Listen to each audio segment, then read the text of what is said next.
Coming up on this edition of A Warrior Spirit. I believe that God God had a hold on me, and he said to Satan, "This child is mine. You can't have her."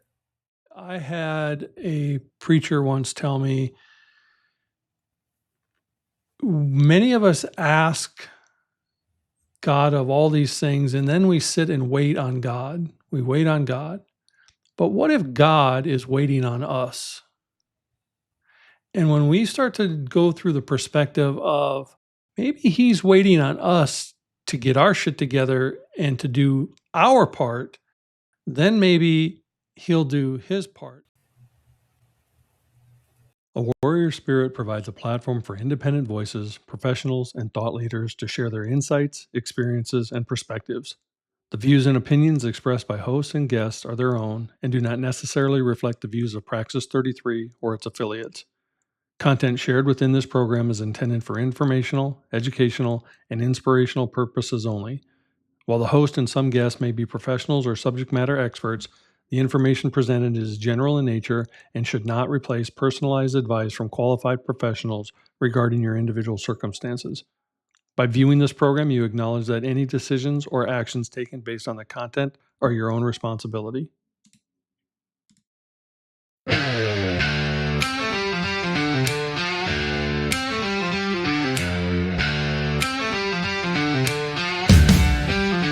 I've walked through fire with shadows on my heels. Scars turned to stories that taught me to feel.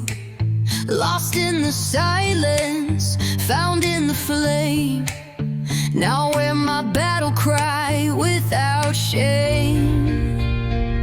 This isn't the end, it's where I begin. A soul that remembers the fire within. Welcome back to another episode of A Warrior Spirit, brought to you by Praxis 33. I'm your host, Daryl Snow. Let's dive in.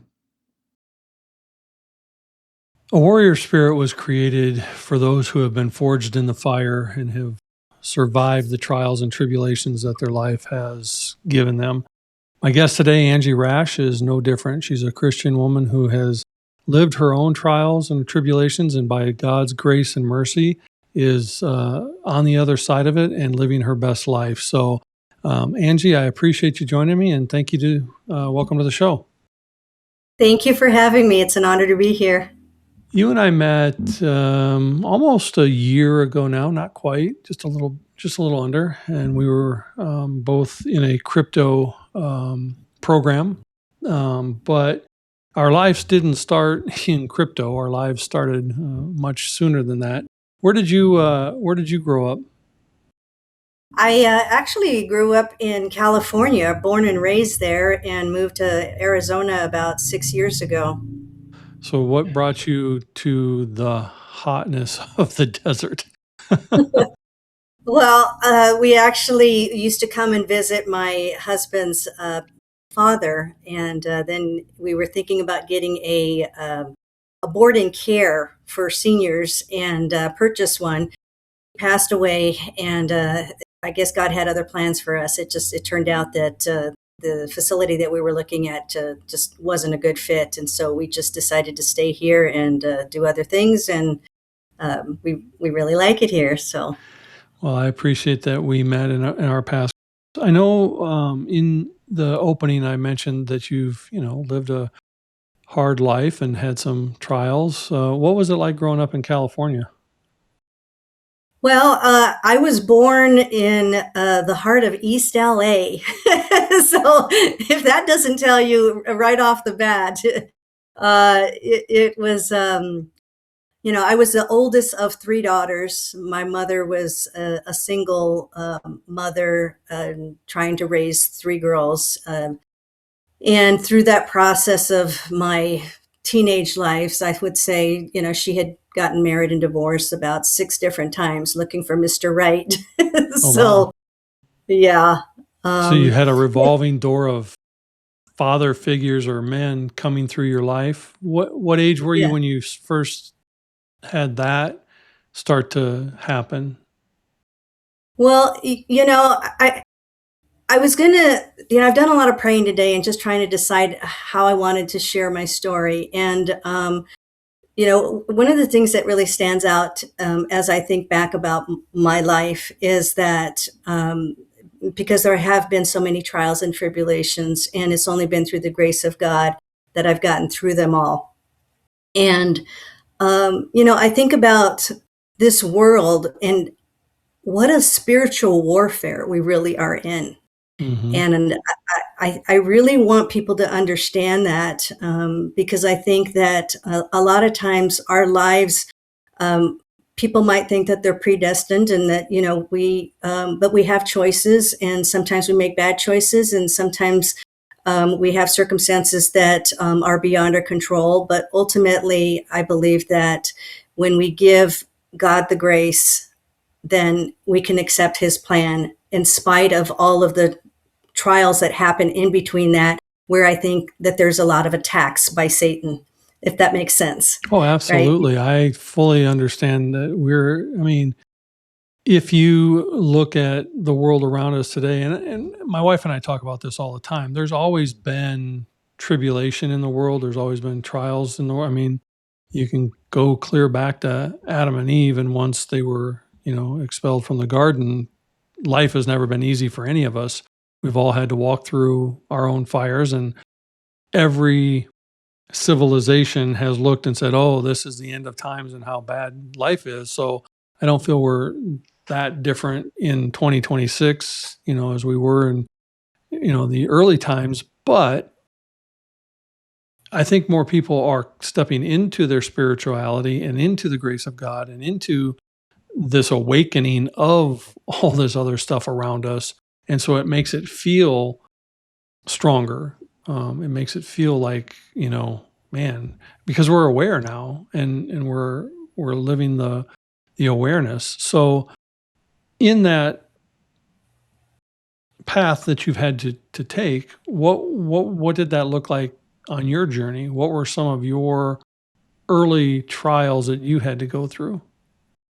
Well, being raised by my mom, I think there was a lot of dysfunction, as you said, open doors, abandonment issues, and a lot of these things we don't realize until we get older and we've made bad choices and learned from them.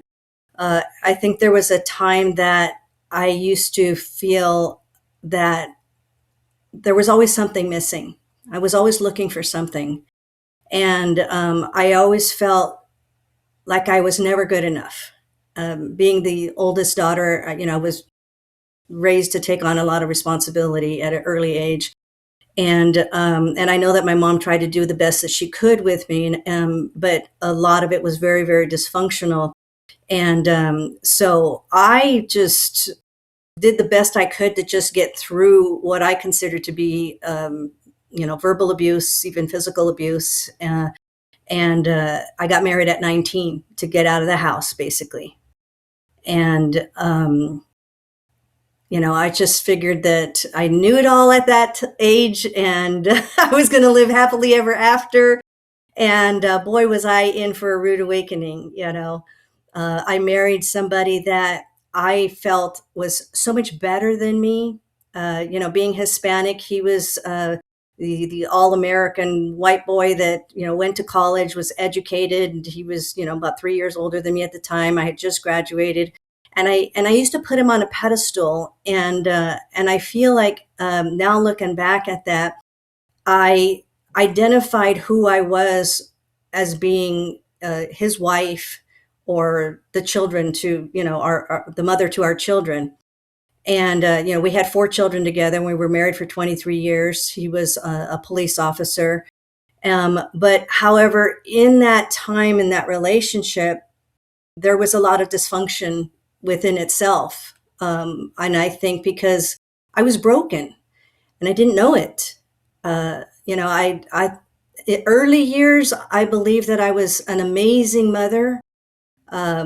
I sewed all their clothes, their bedspread, their pillow shams, their curtains, and went to all of the PTA meetings and the soccer and the t-ball, and help them with their homework and spelling bees and you name it. I was there and I did that, and I loved every bit of it. But in that process, I think because of the relationship that I had with my first husband, not realizing how dysfunctional it was, I gave up a lot of my power. And it was almost as if I was more of a daughter than I was a wife in that relationship, because I fell into the same pattern that I did with my mom. And that was like, I was never good enough. And everything I did, it was constantly pointed out that I needed to do it differently. And I think in between the time of being married for those 24 years, at some point, I finally grew up and became the woman that I think I was meant to be all of those years. But I went through a very, very difficult time. And I actually had started my own business at my fourth child. She was 10 months old at the time. It was a home health business. Did extremely well, $4 million company. Unfortunately, I went through a lawsuit. And at that time, I think it was probably a, a turning point in my life. I ended up getting divorced because I just felt like I wasn't able to meet those standards anymore of what he wanted me to be. I had built a very successful business, and then I got remarried 3 years after being divorced and went totally opposite of what I was married to the first time. Very conservative police officer. Then I went and married somebody who was, riding motorcycles, covered in tattoos, sailor mouth. Every other word was profanity, and I think it was because I felt like it's now my time to do what I want to do, because Do you think you were rebelling? Like, I know you were rebelling with your first marriage because you said you did it to get out of your house, which is ironic that you then fell back into your house only on a married version. You know, right. Were you pregnant when you got married, or did you get pregnant after you got married?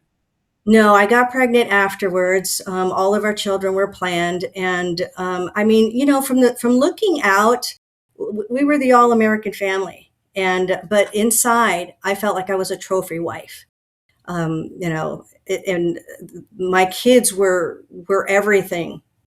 But as far as how I felt about myself or my marriage, I felt like I was living a lie. And then again, I went, and got remarried and lived a totally, different life. Um, and I'm going to ask you, in between those two marriages, how much time between your divorce and finding the new guy and then marrying him? How much time passed 3 years, from the time you met or the time you got remarried? from the time we got remarried. Well, we had dated for about a year, so I So guess about it would two be years.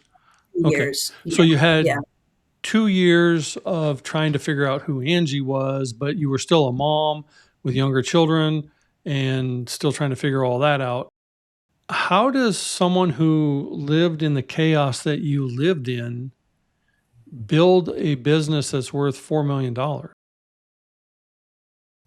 That in itself is its own story, but I just did a lot of research. I got an attorney. He did a lot of my handbooks, my workbooks. It was a home health company. I connected with a lot of people in the community, and I just believe it was God's plan, honestly, because I didn't even know what I was doing. Because had I known, I probably would have never done it. Had I known how expensive workers' comp was, I had over 100 employees during that time. I had the business for 17 years. And, it's almost, in hindsight, you just kind of do what you think. You learn as you go. And, it was a very successful business. But going through that lawsuit, just explain briefly, it was something that I had no idea, because I used to do like non-medical home care. And there was a wage order 15, meaning that the caregivers could do like a live-in position where they would stay at the home with the clients and care for them 24/7. They were paid on a 24-hour, a flat fee. all of the companies in the co-ops, we were all charging the same amount. And I thought that we were in compliance. And it turned out that I had an employee that had come from another company that had sued another company a year prior to coming to me, and knew that the wage that I was paying was like $1.80 something is short. And I had no idea. And so she contacted an attorney, and it turned into a class action suit. And because I had the business for 17 years, I had to go back, and there was fees, and it was a nightmare. So that took several years to go through that lawsuit. And it finally got to the point where I had to just claim bankruptcy. And what's funny is that I used to treat these caregivers like they were family. I mean, if somebody needed tires to get to work, I'd buy them tires. If they needed money for their electric bill, I helped them out like they were family. But then when it came to thinking that they were going to get all this money from this lawsuit, it shut me down. There was no way that I could pay back all of that restitution from that many years of fees. And in that process, I made some really bad decisions because I think I was just under so much stress. And then being married to my second husband, which wasn't a very good influence to begin with. But and then I realized at that time I was looking, I would go to palm readers and I would go to psychics, and I was just wanting somebody to give me an answer that things were going to get better. Because this lawsuit, I had my house repoed. The bank took my house. My cars were repoed in front of my business, in front of my employees. It was devastating. I lost everything. And I thought, how could God just bless me and take it all away? Well, he did, because I wasn't walking with him anymore. And I truly believe that, I was a Christian and baptized even before that. And I believe that I was a child of God, and he had always protected me. And, but I think that I opened the doors, and we talk about that spiritual warfare. And I believe that I may have had some kind of, I don't know, entity attached to me or something, because I was not the same person that I had always known who I am now. And, I had gotten into drugs and promiscuity and spending all the money that I was making. And again, God gives and taketh away. And I lost everything. And it brought me to my knees, and to the point where I literally wanted to die. And I had attempted suicide. And How I old was were you? going, this was about 20 years ago, and I'll be 64 now. So, Mid um, 40s. yeah, Yeah. yeah. You obviously weren't being the steward that God wanted. So God said, okay, well, we'll start over. So I am going to take a quick break here, real quick. We're going to come back and we're going to talk about that restart, because I think it's very important to understand that even when everything is taken away, when we return to our faith, everything can return to us. So we'll be right back. So, when did you realize the noise in your head wasn't actually your voice? When I noticed every thought sounded borrowed. Fear, pressure, old scripts, just running on repeat. That's why I listen to Breakthrough Radio. Scripture, truth, conversations that actually reset the way you think. Breakthrough Radio, because what you hear shapes who you become. Listen daily. Hey, welcome back to the show. We're talking with Angie Rash. And when we left, we were talking about the lack of stewardship you were giving to what God had given you, and how that had driven you towards suicide. And thankfully, you were not here. What do you think saved you from going through with that? I believe that God had a hold on me, and he said to Satan, "This child is mine. You can't have her." And I'm very, very grateful for that because I shouldn't be here. I took a whole bottle of Soma. I was in a coma for 5 days. I woke up to having my 4 children around the hospital bed. And I realized I created a lot of damage. And, you know, they were very angry, and rightfully so. I think it was, in looking back, it was a very selfish decision. But when you're in that deep, dark hole, you don't see the light at the end of the tunnel. And all you know is you just don't want to feel the pain anymore. And I had I think what kind of led to it was I had an altercation with my first husband, and this is what actually has, I think, also led to no contact with my 2 children. I have 4 children, but it's been almost 20 years. It's 18 years now that I basically haven't had contact with them. And so I don't blame my first husband, and I believe that he meant to protect my children, and what he felt he was doing was the right thing from me, because I wasn't in the right mind. But I think now, looking back, it went to the extreme. So basically, I had lost my home and my cars and everything, and I had asked one of my daughters if I could, at least borrow some money for some groceries. And I went to my ex-husband's home is where she was living because we had 50-50 custody.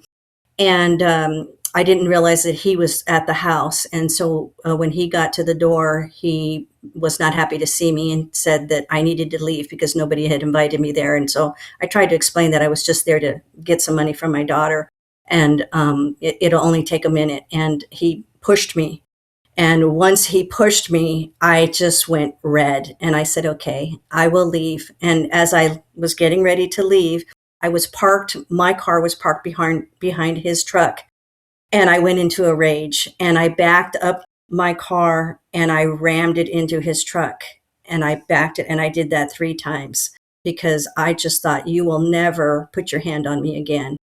And I should not have done that, obviously, but I was in a rage. And I know that there's a lot of families out there that are in domestic disputes and just family dysfunction, and we make bad choices. And so I left, and I received a call from the police, and they basically said to me that they needed me to come to the police station and give my testimony. And so I told them, I admit what I did, and I'm sorry, and I shouldn't have done that. I will make sure that I pay for all of the damages. I've already contacted my insurance. And they said, well, we still need you to come to the station. And so I did. And after I told the story, they basically arrested me and for vandalism, and then they claimed that I was trying to run my daughter over, which was an absolute lie. But that was something that my ex had my daughter write a letter to the judge saying that I was trying to run her over. And that got dropped because my daughter did say to the judge what had happened. Long story short, about a month later, during all of this, I ended up going to counseling. And during the counseling session, as I was arriving, I noticed that there was 2 ambulance drivers in the waiting room. And the counselor had asked me if I had attempted to hurt myself or hurt somebody else. And I said, well, that was a month ago. And they said, well, we received a fax from your ex-husband, and we need to have you evaluated. And so you need to go with these 2 gentlemen here from the ambulance. And they took me against my will to Ventura, a whole nother city, took my phone away from me, and I wasn't able to contact anybody. And they basically took me in for 5150. And I said, how's that even possible?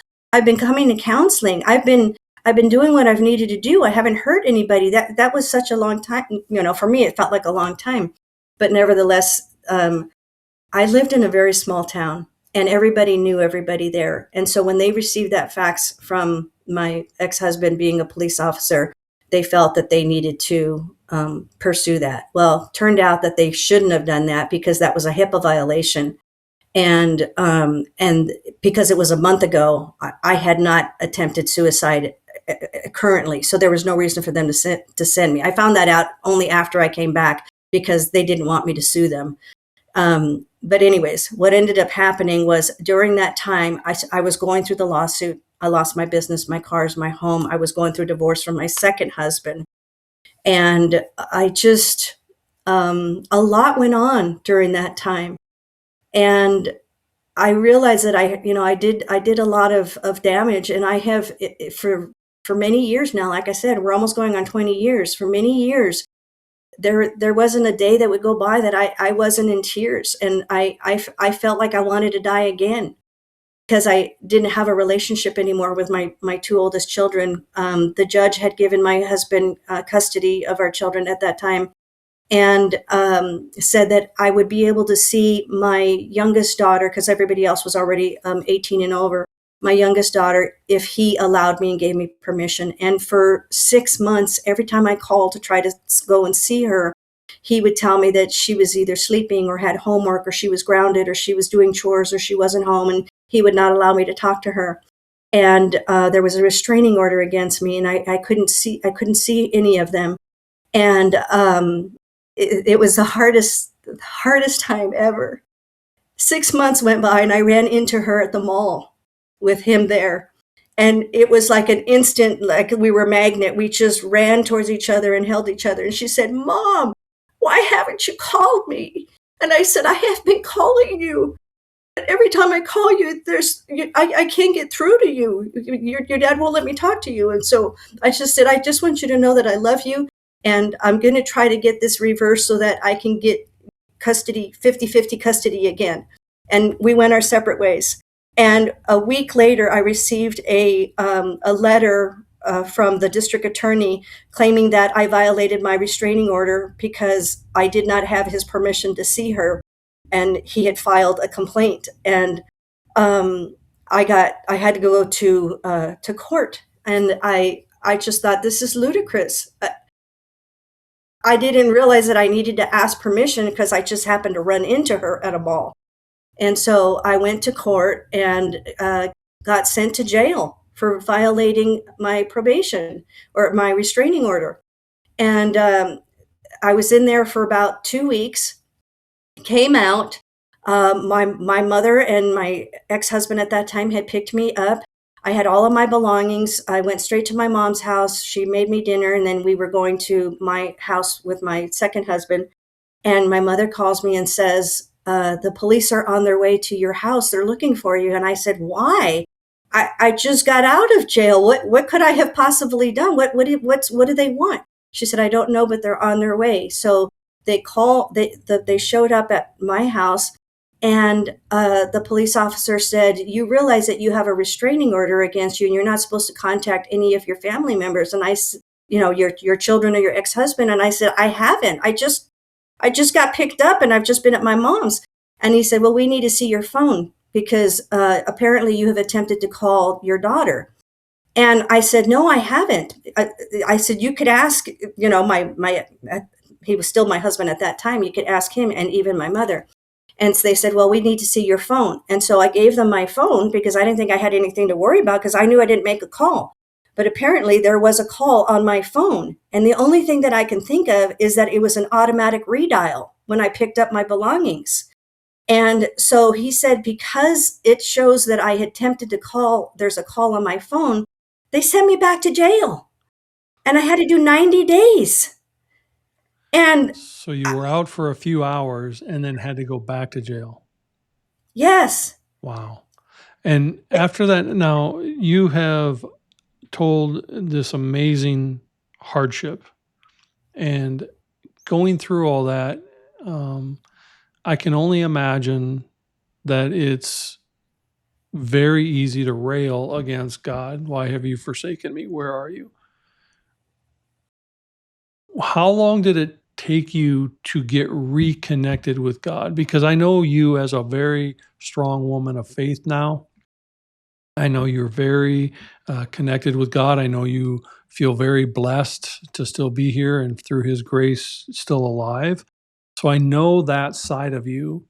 But when we're in the middle of our shit, we're not sitting there going, "Oh, thank you, God, for lessons that are going to help me 20 years from now." We're like, "Get me out of here." And when we don't get out of here, it is natural human nature to become very angry that we feel forsaken. So, how long did it take you to reconnect and get back to the faith that you're currently living in today? Well, I've been married now to my third husband. 2019, we met in 2015, and we've never done drugs together. He's just an amazing man, very patient, loving, kind. And I just knew that I wanted to be with somebody that was going to be a good person. And I was very grateful to have him in my life. And, I think over the last few years, I've basically have reconnected, how do I want to say it? Recommitted my life to Christ. Because when I was going through all of that turmoil, I believed the lie. They had diagnosed me as bipolar because of my manic episodes, and I look back at it and I believed it, and I was on medication for a while, and I haven't been on medication for years. Once I basically recommitted my life to Christ, because I believe that He can heal anything, and I'm not suggesting that anybody get off of any medication if it's helping you, but I feel that I was misdiagnosed, because I think anybody in their right mind is going to go crazy, going through a divorce, going through a lawsuit, losing their home, losing their cars, losing their children, and having to fight a judicial system that was against you because they all knew, your ex. I don't even know how I managed to get through all of that. I felt like my life should have been on Lifetime TV, honestly. When my oldest daughter got married, she called me and said that I was not allowed to come to the wedding because her father did not want me there. And I said, nobody's going to keep me from, if I have to stand, it was at the Hilton, if I have to stand in the parking lot to see you walk down the aisle, then I will be a bystander.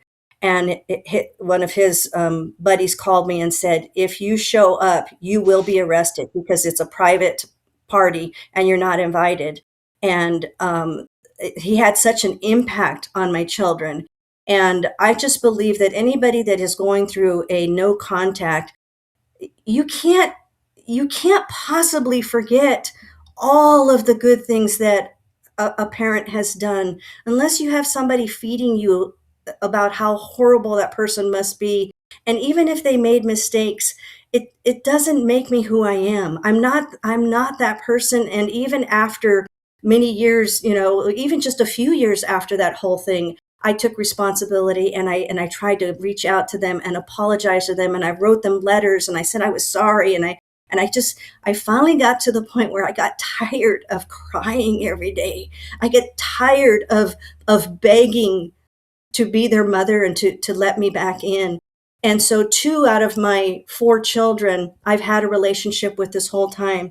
And the difference, I believe, is that what I see in my children, they all claim to be Christians. I mean, they all, say that they are, but it's the 2 that I have relationships with, that when I see the way they live their life with their own family and the people in the way they treat, the way they live their life, they bear fruit. I see that in them. And my other 2 children, as much as I love them, I have to love them from a distance. And I know that they're borrowed. They're not mine. They're God's. And I just pray for them. And I'm happy for all of the accomplishments that they've had. And one of my daughters, my oldest daughter, she's a millionaire. She's very successful. She's, in real estate. My youngest daughter, has 4 children. She's a wonderful mother. And I want nothing but the best for them. And I love them from a distance. And I miss them so bad. It's very easy. I'm going to give you a second because I know it's hard. It's very easy to, I mean, divorce is acrimonious at best on a good day. And when it's tumultuous like yours was, it's very easy for the remaining parent to sit there and go, look, she got arrested, she went bankrupt, she got in this lawsuit, she deceived people, she harmed herself by taking these pills, she got involved with a drug user and is sexually permissive. It's very easy to throw these labels around to show young, impressionable minds you're not worth their time. She abandoned you. Look, she never calls, she never writes, she never wants to be a part of your life. It's very easy to shield the truth and make the other person a villain. Now, some of it correct, sure, but very easy to put those barriers up. What is kind of hard to understand is that as adults and as you've changed your life and as you've asked for your forgiveness and as you've repented your sins, how there's still no grace in their life. If they don't want a relationship with you because they're harmed and they've had a bad experience, okay, I understand that. That's that I get it. But to have no grace at all to say, you've changed and you've come through it and you're different now, that part's a little challenging to understand. So I my heart goes out to you, that you live this with your children. Obviously, you talk to the two that you have a relationship with. Have you ever, I'm sure this is a dumb question, but when you've asked them, why can't they find any grace to at least just be civil? We'll never be mom and child, but why can't they find the grace to just wish me well and say hi? What do the two that have contact with you, how do they explain it? You know, I don't blame their dad for wanting to protect them at that time from me because of the choices that I had made. But again, like you just said, there's been a lot of time that has passed since then. However, their father does live close to them now, within probably blocks. And I just believe that a lot of it is fed through his feeling towards me, because if he can't even be in the same room with me, if we have an event with one of our grandchildren, I will always be there for my children, my grandchildren, if they invite me, obviously.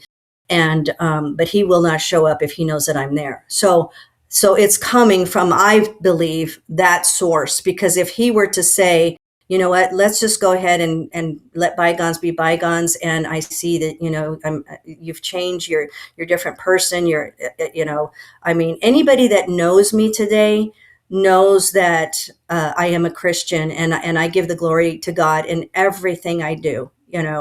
I help people with crypto, in helping them learn how to earn passive income. And I get a lot of validation from it because I love helping people. And it almost fills that void for me because I don't have, obviously I do with my two children, but the other ones. And so when somebody says to me, Angie, thank you so much. You're so amazing. I mean, you give so much of yourself, and I can always call you and you're always there.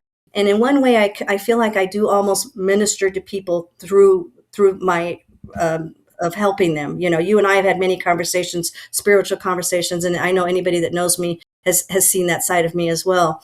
And I just wonder, why can't they see that side of me? And I pray and I pray and I pray, and I just thought, well, maybe I was supposed to just go through this so that I can do this broadcast, just for the sake of helping somebody else to know that you're not alone. And that God gives the best, the grace that nobody could ever match, and He's so loving, and you can accomplish anything. And do not believe the lies. Satan is a liar, and thank God, I truly thank Him for saving me, because I should not be here, and otherwise, Satan had a plan. And he put those pills in my hand, and along with all of the other bad choices. and I just made some really bad choices because I wasn't walking with God. So let's And build this bridge to your hell to your heaven. Let's build this bridge because lots of people live in, the darkness. So you got out of jail, all these terrible things happened to you. You got out of jail, your phone, whatever had happened, you had to go back to jail 90 days. When did you get out and start experiencing the joy and happiness of having a relationship with God again? How long did it take you to build that bridge? And what actually helped you reconnect with Christ? well, my daughter, the daughter that I speak to now, that I've always had a relationship, my middle child, Jerice, and she had invited me to a women's retreat, and her and I went. And at that time, I was a TikTok influencer doing TikTok shop, and I was so frustrated, and I was just thinking, God, why have you forsaken me? I mean, I'm trying to make money here, and I'm making like $50 or $100 a month, and I'm spending so many hours. And I just, when I told my daughter, I said, I just feel like I've been trying and trying, and I'm always praying that God's going to bless me, and I just feel like He's forsaken me. And she said to me, Mom, I'm going to say something to you, and I want you to hear what I'm saying because I'm speaking from the heart. And she said, I'm not judging you, but I want you to realize that it's good that you're praying every day, but it's almost like you're praying for what you want rather than praying for God's will. She said, when is the last time that you actually read the Bible and got into God's word and went to church, not just on Easter or on Christmas, but truly, gave your life and surrendered back, to God? And it literally brought me to my knees, and I felt like she slapped me, and I woke up and I thought, oh my goodness, I sound like a spoiled child just saying, gimme, gimme, gimme, why aren't you giving me? And I said, Lord, I have forsaken you. And I decided from that point on to totally surrender, give my life over again to Jesus Christ. And all of my content that I created was just Christian content, jewelries, Bibles, journals, hats, anything that was Christian. I was selling it on TikTok, and my views went from 200 views to 80,000 views. And um, I it was through the glory of God. I'll tell you two things. First off, many of us are guilty of praying like God's our ATM. Hey, gimme, gimme, gimme. I had a preacher once tell me many of us ask God of all these things, and then we sit and wait on God. We wait on God. But what if God is waiting on us? And when we start to go through the perspective of maybe He's waiting on us to get our shit together and to do our part, then maybe He'll do His part. And I love this quote that you have posted. I told God my dreams, and He said, nah, go bigger. And since you have given your life back over to God, and since you have started redoing things, God in many ways have told you, let's go bigger. How's it gotten infinitely bigger in your life? He has blessed me just beyond belief. And I have such an amazing relationship with my son and my daughter, and we have real spiritual talks, and I'm doing, Bible study, with my daughter. And I love my son. He's my world. I'm very blessed with my two children, but he has blessed me also financially. And I moved from the TikTok influencer to crypto, and I have been extremely blessed in this last year. And I want to pass that on to others. And I get it. A lot of people are very leery, and they don't know who to trust. And you see things on social media, but I'm not going to throw any numbers out here. But I will tell you that I have been both myself and my husband. I retired him last year, and we get to do what we want to do now, and we are extremely blessed. But you didn't make all your money in crypto and then just sit in crypto. You were smart enough to diversify your activities, maybe not necessarily just your investments, but in what you do. And many people, they get that one stream of income and then they just stick with that one stream. And if and when that faucet ever shuts off, then they go, well, crap, now my well's dry. But if you are pouring in from other streams, this is why I don't care if you're a factory worker, a plumber, a real estate agent, a business. I don't care. You should have multiple streams of income so that you're not beholden to that one stream. Do you know how many people I've encountered in my entire life who are still at the same job they've been in for 10 or 15 years and still bitching about never getting ahead and still bitching that, their life is, one paycheck from disaster, but they're not willing to go do anything else that makes it a possibility to get themselves out there. We've been so conditioned that we have to work a 9 to 5 only. And the 9 to 5, the day of the golden Rolex and 50 years at your job, those are long gone. And if you're not doing multiple things to help your life, it's not going to be an easy life. And, one may be bringing in more than the other, but at some point, if that's your only one, it can also get shut off. And you've lived a $4 million business. You've lived a high income on different things you've been a part of.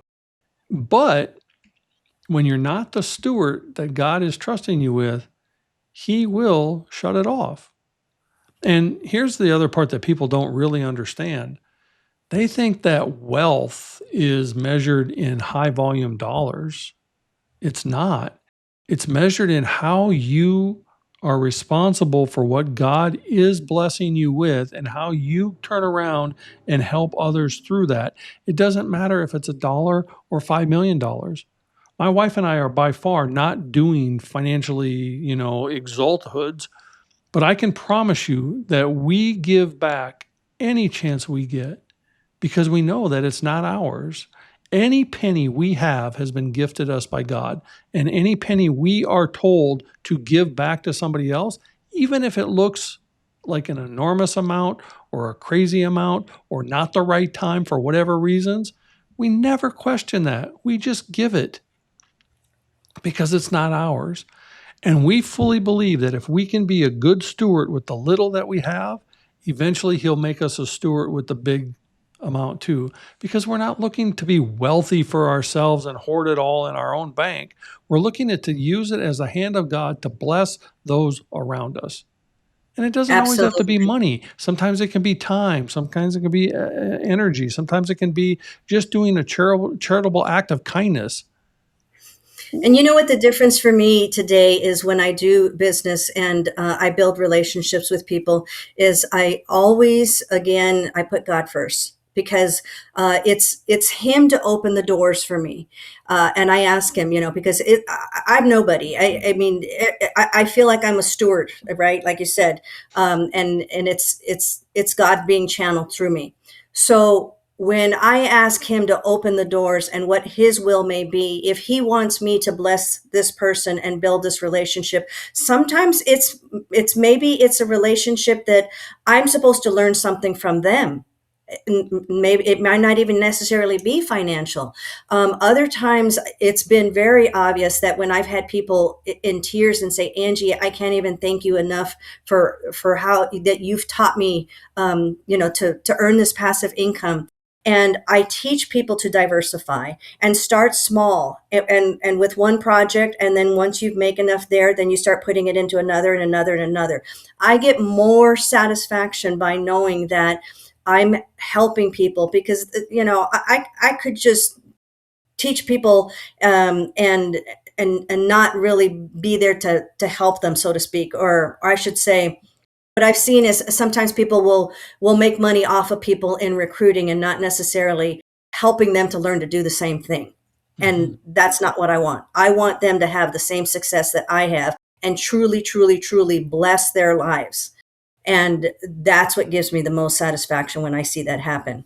So Well, I love what I do today, and who I am. And the only thing that is missing is my two children. And I just and have to believe that we'll that will be rectified in we'll time. keep praying that over time their hearts soften and you're able to reconnect. But I know one thing that you've mentioned a couple times that you did reconnect with, and that was a man in your life who is a blessing because of the man he is. And you guys are sharing this walk together. This is you and James. And I know that he brings the joy to your heart, and helps you walk this blessing together. I also know that James recently was rebaptized. Is that correct?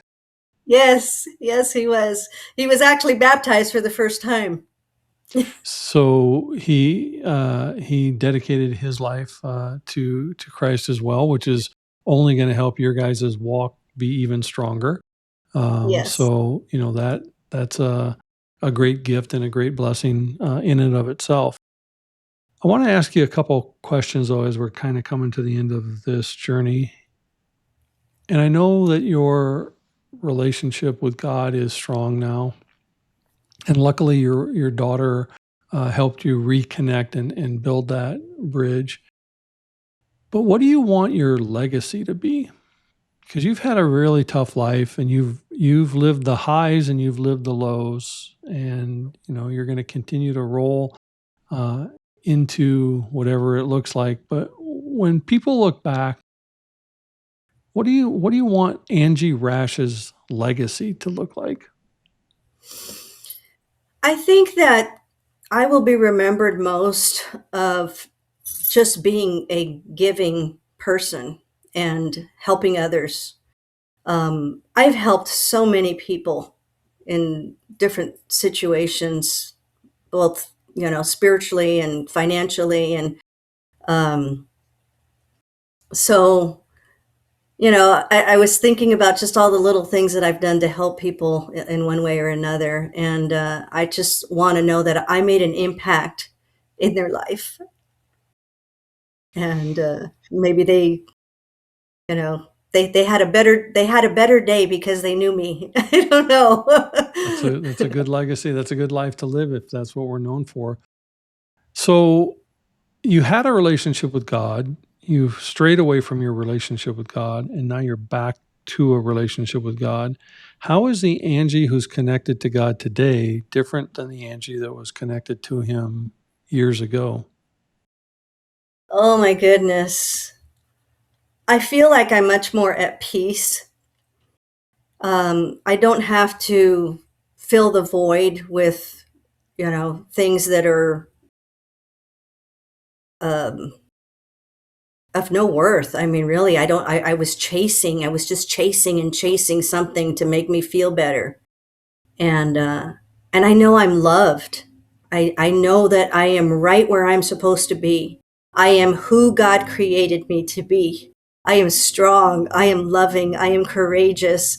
And I can say all of these things, not in a conceited way, but in a way that I can feel proud of who I am because it's who God created me.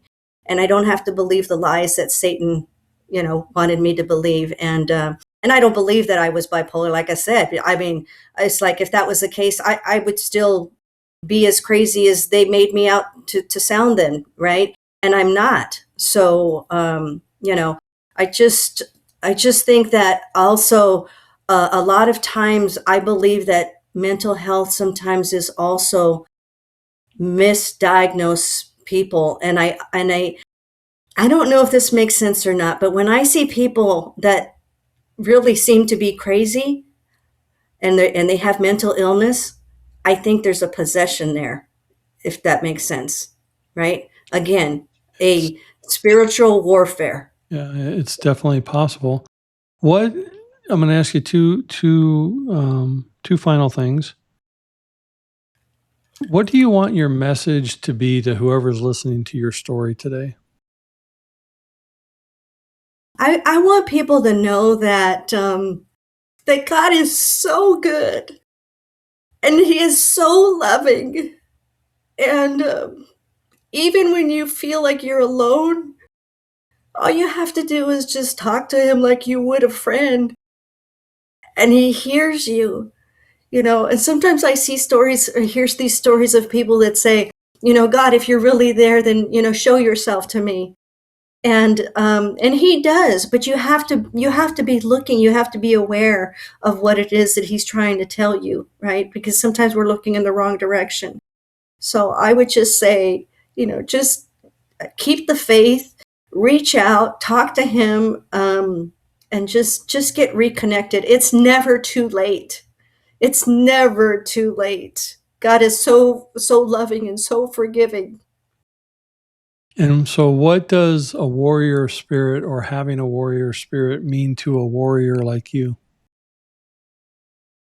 It means that I wear my armor of God.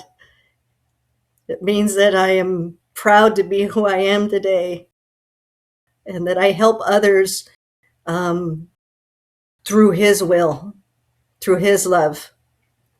And I think that when you truly walk with Christ, people see that in you. Absolutely. And I appreciate you coming on to share your journey and your story. I just hope that you continue to shine brightly as you continue to wear God's armor and walk through this world. Thank you. Thank you so much. It's been an honor. And I'm so blessed for us to have met. I mean, besides being on here, I mean, we are truly friends, and I love you. Absolutely. And if you'd like to connect with Angie, you sure can do so on her social media accounts, Facebook, TikTok, and LinkedIn. And as always, thank you for joining us on this edition of A Warrior Spirit. We're now on all the major platforms, as well as on Roku via the Prospera TV app and at breakthroughradio.net. So be sure to like or subscribe to catch all the episodes. As always, the journey is sacred, the warrior is you. So remember to be inspired, be empowered, and embrace the spirit of the warrior within. It's not just about the fight, it's how we rise from it.